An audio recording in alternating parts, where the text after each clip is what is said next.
Periodista que logró esta entrevista en exclusivo con Sebastián Marcet. ¿Cuáles son las reacciones que se han o que han surgido hoy en tu país o en Uruguay? Bueno, contestando tu primera pregunta, sí, trabajamos con Patricia Martín como productores de un programa durante un año más o menos. Nos conocíamos de otras cosas también con Patricia. Compartimos Uruguay chiquito, entonces, y compartimos varios ámbitos. Pero bueno, las reacciones han sido diversas, principalmente las mismas que causó ahí en Bolivia, ¿no? Muchas discrepancias. No solamente por el hecho de la entrevista en sí y lo que tú marcabas y algunos colegas en Bolivia manifestaban, quizás la forma, ¿no? Yo creo que está dentro de lo normal que, por ejemplo, ustedes recordarán la entrevista que el Chapo Guzmán pidió que eligiera a Sean Penn.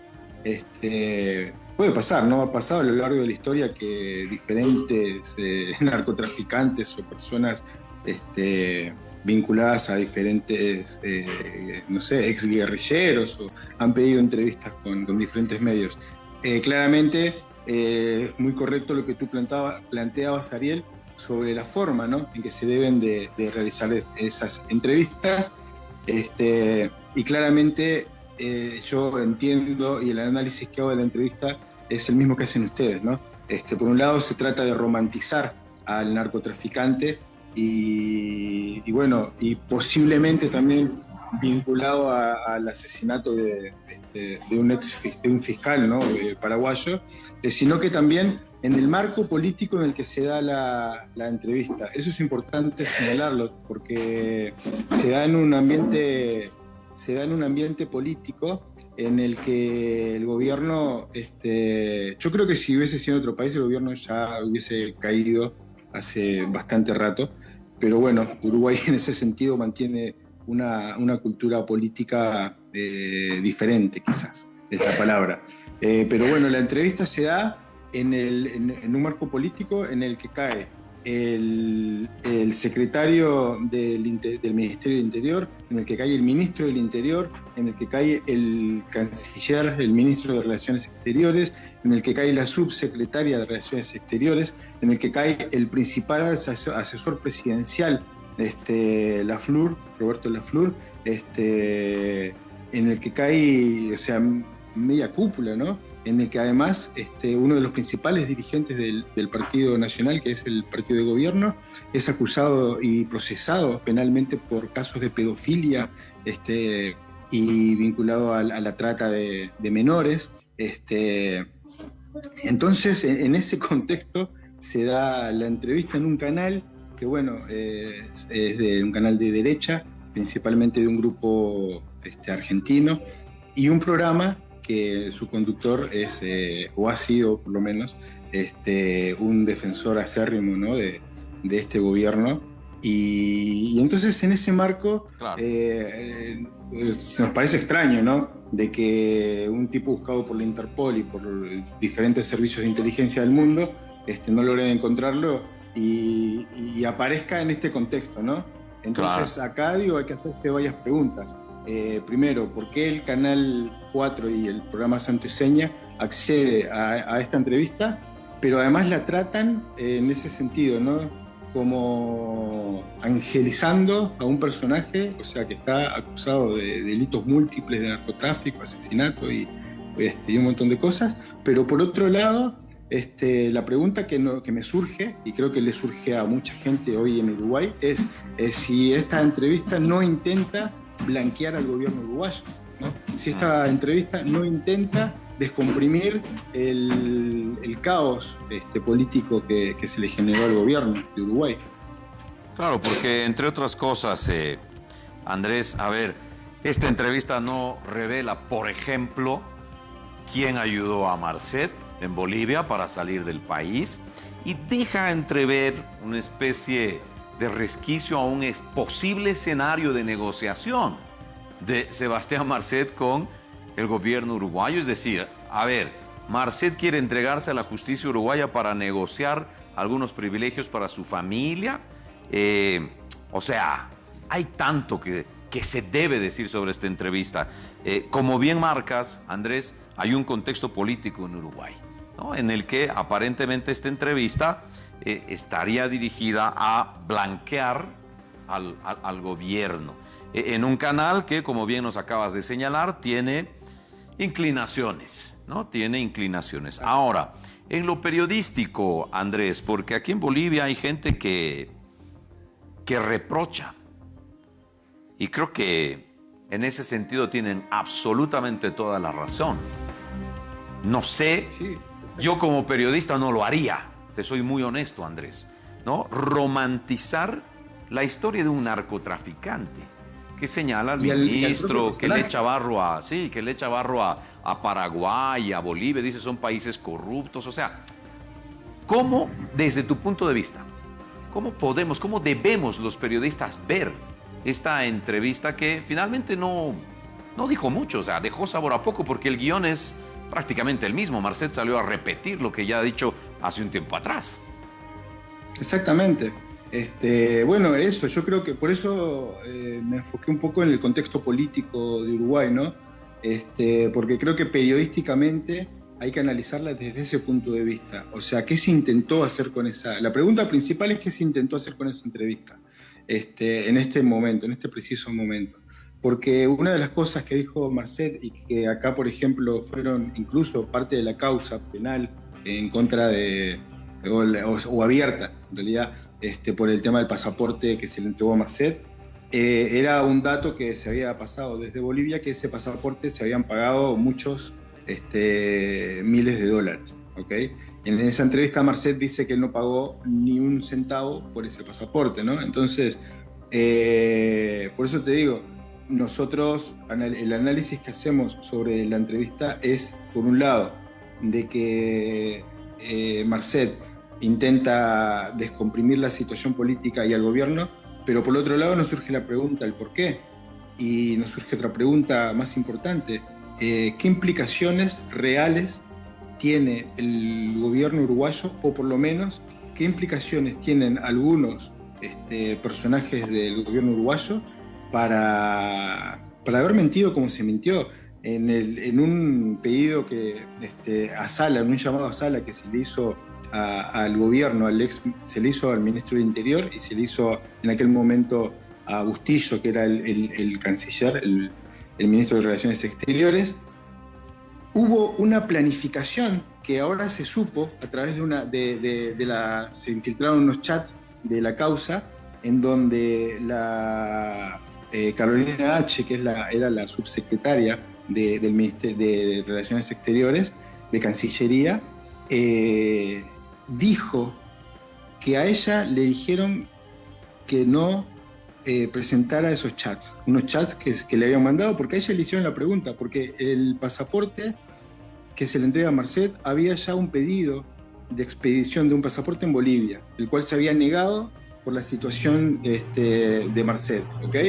Entonces, le mandan a Carolina H., se lo manda de hecho Maciel, que era el subsecretario del Interior, le pide a Carolina H. Información sobre este narco. Dijo, es un narco muy pesado, que sería gravísimo que salga, ¿no?, cuando estaba en Dubái. Y bueno, todo eso durante la interpelación hubo una conspiración por parte de todos los miembros del gobierno para ocultar esa información. En el momento del Parlamento se dijo que no se sabía quién era Maciel en ese momento. Claro. ¿Okay? Cuando ya sí se sabía quién era. Pero además de esto, la FLUF, que era el asesor presidencial, a pedido aparentemente del presidente, reunió a todos estos personajes, a todas estas fichas que jugaron ese papel en la interpelación, y además de destruir evidencia que ya era parte de un expediente, la destruyeron. Ahí se acordó que no se iba a decir sobre el tema de los chats, ¿ok? Entonces, claro, acá la pregunta que nos surge a partir de esta entrevista justamente es ¿qué tanto está involucrado el narcotráfico en el gobierno uruguayo? Esa es la pregunta que nos surge. porque evidentemente hay alguna vinculación, porque si no, ¿por qué mentir? ¿Por qué mentir en una causa penal? ¿Por qué destruir información? ¿Por qué aparece Marcet en este momento justamente en ese canal, en ese programa? ¿Y por qué se intenta blanquearlo, ¿no? Por parte de la periodista, bueno, incluso una de las críticas que se le hace a la periodista, porque en algún momento dijo que se le veía a Marcet, ¿no?, como una persona tranquila, como un buen padre de familia. Ajá. Religioso. Todo un romanticismo, ¿no? Ah, sí.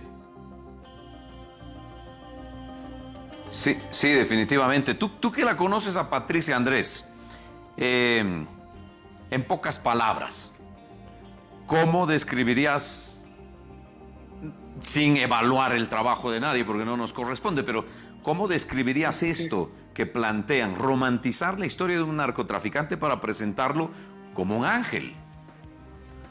Yo creo que fue un error periodístico. Sí, respondiendo a tu pregunta en una palabra, en una frase, fue un error periodístico, porque yo creo que va a tener a futuro, todo el mundo en Uruguay dice que fue como la entrevista, ¿no?, y como el momento periodístico de Patricia y todo lo demás. Pero bueno, yo personalmente, si me hubiese tocado hacerlo y lo hubiese tenido que hacer, lo hubiese hecho de otra forma. Pero no creo que haya sido lo justo eso que ustedes dicen, ¿no? Haber romantizado a un narcotraficante de la talla de Marcet, por un lado.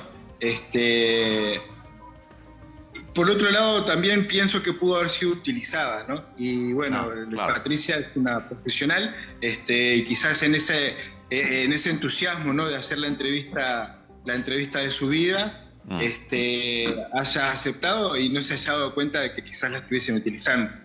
Claro, coincido totalmente, Andrés. Y te pido, por favor, que me acompañes a escuchar las declaraciones del ministro de Gobierno. Hoy tempranito, varios colegas, medios de comunicación, lo agarraron ahí en la Casa Grande del Pueblo, donde se procedió a la posesión de la nueva ministra de Relaciones Exteriores de Bolivia, y habló sobre este tema. Y dijo cosas realmente importantes que nos van a servir como para ya ir cerrando esta entrevista contigo. Vamos a escuchar, ¿te parece? El ministro de Gobierno, Eduardo del Castillo, haciendo referencia a este tema. Al respecto debemos manifestar que no hay narcotraficantes buenos y narcotraficantes malos. Los narcotraficantes son delincuentes, dañan nuestras sociedades y ponen en riesgo y en peligro a todas las sociedades. ¿Por qué? Porque fomentan la violencia, fomentan la muerte, fomentan la destrucción, no solamente de nuestros ecosistemas, de nuestros parques, de nuestras áreas protegidas, sino de los pueblos. Están afectando a niños, están afectando a jóvenes, a mujeres, etcétera, etcétera. Es lamentable, por ejemplo, hace un par de días veíamos cómo niños del municipio de Sacaba se estaban trasladando al trópico de Cochabamba y estaban manifestando: queremos ser narcotraficantes. Niños de 11 años que quieren ser narcotraficantes. Y eso nos debe llamar profundamente a la reflexión. No se debe romantizar la delincuencia, sea narcotráfico, sean violaciones, sean pedófilos. No debemos proteger a los delincuentes en nuestro país.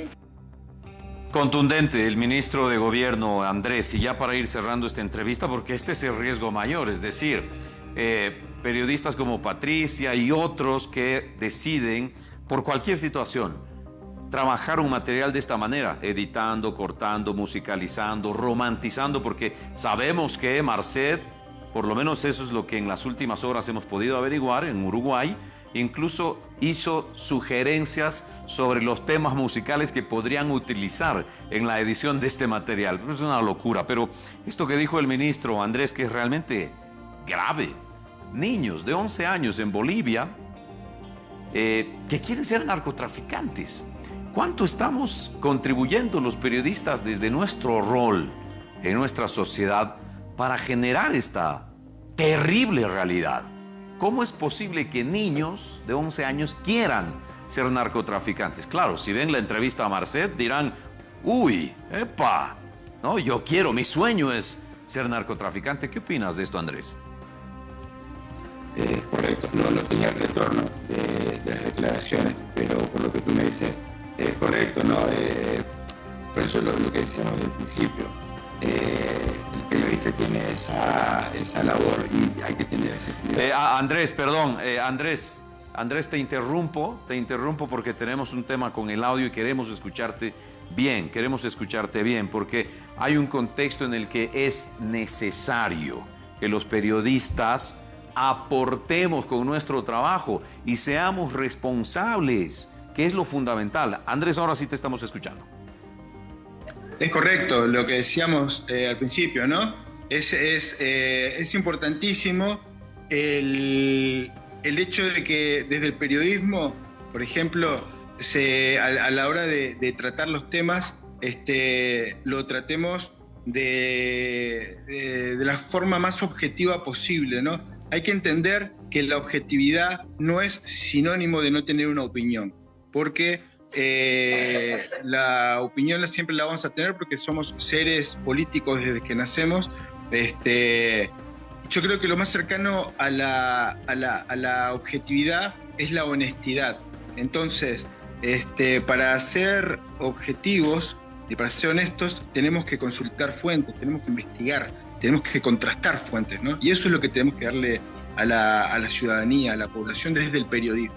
Entonces, cuando justamente tratamos temas tan delicados, ¿no? Como en este caso el tema Marcet, y se presenta esta oportunidad, porque bueno, hay que entenderlo también, ¿no? Para un canal de televisión, para un periodista que de repente te llamen y te digan, bueno, mirá, este tipo te quiere hacer una entrevista, quiere que ustedes le hagan una entrevista. Bueno, uno lo analiza, ¿no?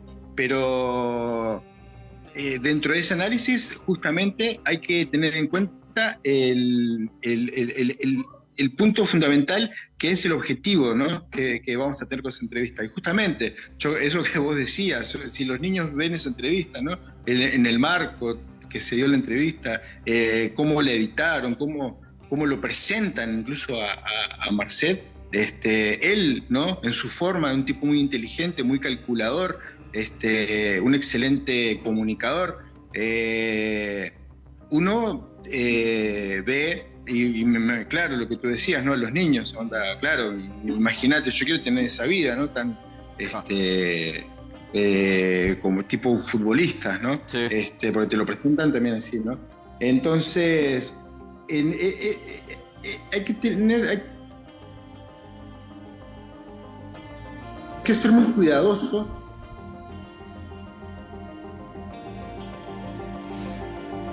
Y sí, lamentablemente no tenemos buena conectividad a esta hora, pero para cerrar la idea, creo que en un país en el que hay una situación de coyuntura política y aparece un narcotraficante en una entrevista, ahí hay casi gato encerrado, ¿no? Creo Exacto. Que eso es importante, Andrés. Exactamente. Y eso que te decía, el contexto político, ¿no? En el que un gobierno que se está desmoronando, porque esto no empezó con Marcet, vamos a entendernos, esto empezó antes, lo del gobierno. Empezó con la caída del jefe de la seguridad del presidente, Astesiano, que está preso por hacer negocios ilícitos en la propia casa de gobierno. Uh-huh. Por ejemplo, utilizando recursos del Estado, utilizando un montón de infraestructura del Estado para hacer negocios turbios e incluso entrega de pasaportes falsos, ¿no? Por esa causa empezó todo este lío. Después cae una de las principales figuras del Partido Nacional por pedofilia, por abuso de menores y por tráfico de influencias y estamos hablando que es una causa en la que declararon muchísimos menores en aquel momento, pero fue procesado como por 15 causas. Después se le cae media cúpula, ¿no? Ministerio del Interior, Cancillería, entonces, y en ese contexto es que aparece esta entrevista. Por eso digo, ¿no? Yo como periodista, a la hora de si se me presenta esta oportunidad, el primer análisis que haría sería si no me están utilizando para blanquear esta situación, ¿no? Política, claro. Y para descomprimir en definitiva al gobierno a un año de las elecciones. Sí, y lo otro, Lo otro realmente importante, ¿cuánto contribuimos los periodistas para la construcción de una mejor sociedad? No puede ser que los periodistas, ¿no?, generemos estos espacios en los que niños de 11 años, porque Andrés, en Bolivia, 2 niños fueron sorprendidos viajando al Chapare para dedicarse al narcotráfico. Es un caso que se registró la semana pasada y eso es una locura. Es una locura. Exacto. Exactamente. Es una locura y justamente, ¿no? Este tipo de entrevistas en definitiva terminan contribuyendo de alguna forma por un lado a esto, ¿no? A que los jóvenes, adolescentes y más con el tema de las redes sociales como está hoy, idealicen de alguna forma este tema, ¿no? Idealicen estas formas. Pero si a su vez desde el propio periodismo generamos, o sea, idealizamos también, ¿no? Porque en definitiva cuando uno está haciendo una entrevista y omite cosas, no repregunta cosas y no pregunta lo que tiene que preguntar, de alguna forma le está dando la oportunidad al entrevistado de blanquearse, ¿no? Y también de ponerse en el papel que él quiera, en definitiva, y pone a la propia prensa en un papel. Entonces, yo creo que fue un gran error periodístico. Me quedo con eso. Para mí ese es mi titular. Gracias, Andrés, por esta entrevista y nada, te mando un abrazo. Estamos en contacto en cualquier momento. Gracias a ti, Ariel, estamos a la orden. Dale, Andrés Silva, periodista uruguayo, a propósito de esa entrevista que ha generado muchas reacciones. Me quedo con varias ideas en la cabeza que quiero compartirlas con usted. Un narcotraficante es un narcotraficante.